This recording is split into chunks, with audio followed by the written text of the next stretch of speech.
Mesdames et messieurs, comme nous l'annoncions à l'entame de ce programme, nous recevons sur ce plateau notre invité, M. Meyo Jean-Yves, chef service des audits de sécurité à la direction de la sécurité des réseaux et des systèmes d'information au ministère des Postes et Télécommunications. Monsieur Meyo Jean-Yves, bonjour. Bonjour. En cette fin d'année, de nombreuses arnaques ont été enregistrées sur les réseaux, sur les plateformes de vente en ligne, aussi bien légales qu'illégales.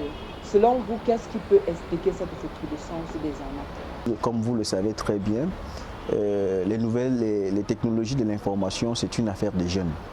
Et étant entendu que le contexte actuel fait en sorte que beaucoup de jeunes, certains qui n'ont pas d'emploi, cherchent à avoir quelque chose à faire.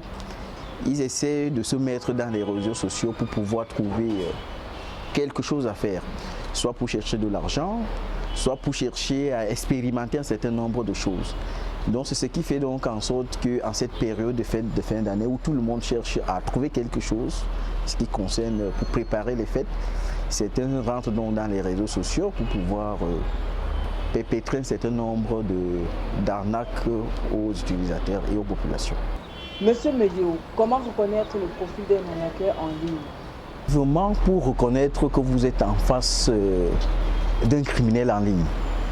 La première des choses, c'est que vous devez d'abord vous rappeler que lorsqu'on vous propose quelque chose sur Internet qui est gratuit, il faut faire attention parce que rien n'est gratuit. Il vous donne une certaine gratuité et à un moment, il commence à vous demander de payer un certain nombre de frais pour pouvoir entrer en possession de ces gains. Voilà. Parfois même quand vous dites que non, vous n'avez pas ces montants, il essaie de réduire. Il réduit un maximum. Là, sachez que ça c'est déjà un arnaque. La deuxième des choses qu'il faut faire, c'est de vérifier les informations de la page. Comment assurer une bonne traçabilité des transactions en ligne? Il y a des techniques qui sont mises en place généralement pour pouvoir assurer la sécurité des transactions en ligne.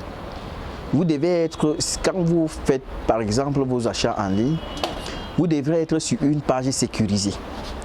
Cette page-là, comment peut-on la reconnaître? Vous devrez reconnaître, vous devez voir là où on écrit www.tant, l'adresse de la page. Ça doit commencer par HTTPS.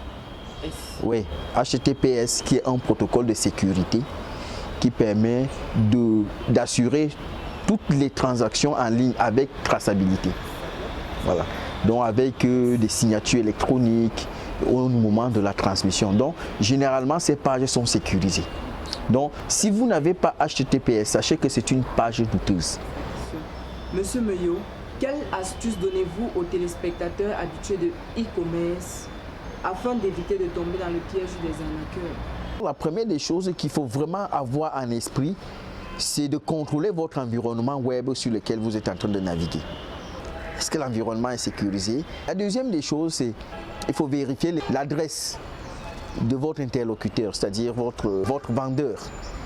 Est-ce que son adresse concorde avec les adresses qui sont généralement annoncées? Il faut également voir les conditions d'achat, les conditions de remise de vos articles que vous avez achetés sur Internet. Et puis également, il faut essayer d'étudier un peu la communication avec le vendeur. Vous pouvez vous-même détecter que cette communication est une communication d'un arnaqueur ou c'est une communication d'une personne digne de confiance. Meyo Jean-Yves, merci d'avoir répondu à nos questions.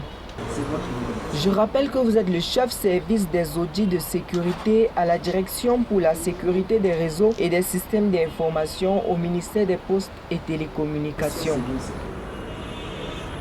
Fidèles téléspectateurs, c'est ici que s'achève votre magazine Vie sociale. Merci de l'avoir suivi.